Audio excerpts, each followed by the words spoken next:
Neri, a tall girl with somewhat toned muscles and cheekbones that could cut glass, struggled her way out of their hotel's big bed.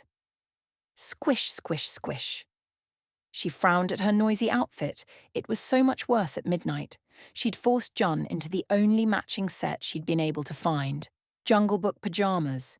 So they matched when they woke to his birthday. She'd managed to mess up getting pajamas. Mum always knew how to get the best ones.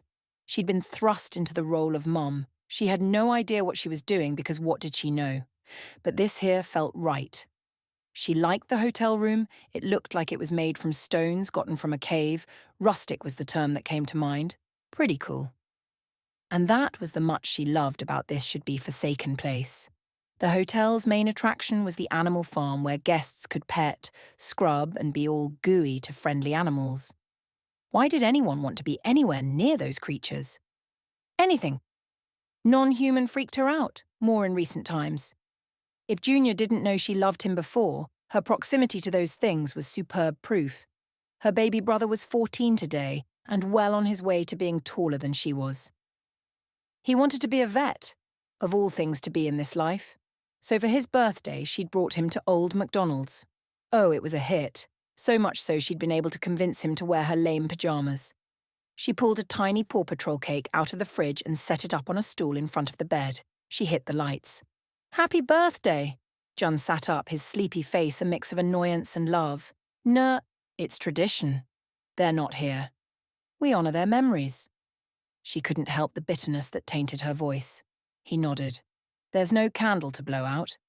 Yeah, because your farm people won't let me bring one in.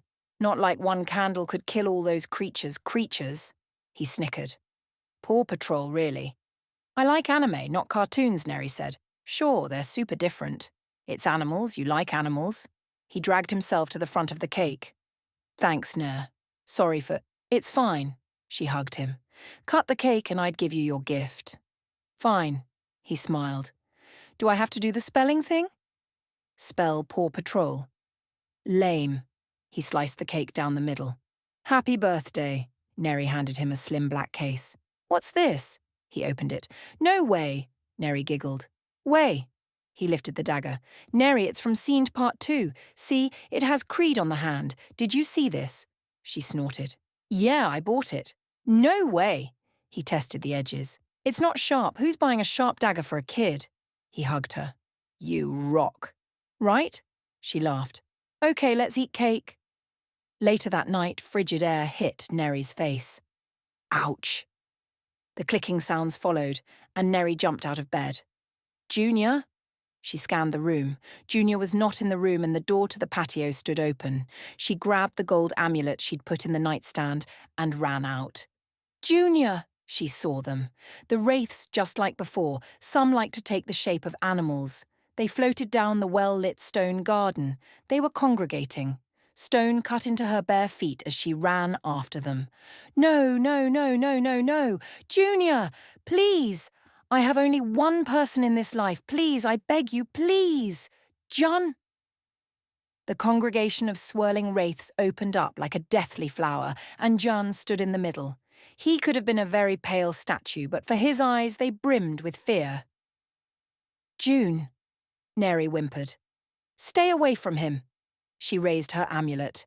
A wraith floated to her. It spread its tendrils over her shoulder and her arms fell to her side. Her amulet tumbled to the ground. She stood speechless and immobilized, watching her brother.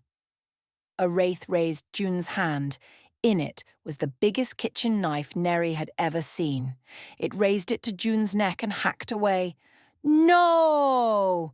Tears barreled down her face. Neri stood powerless to do anything but scream in her head as her baby brother hacked himself to death right in front of her.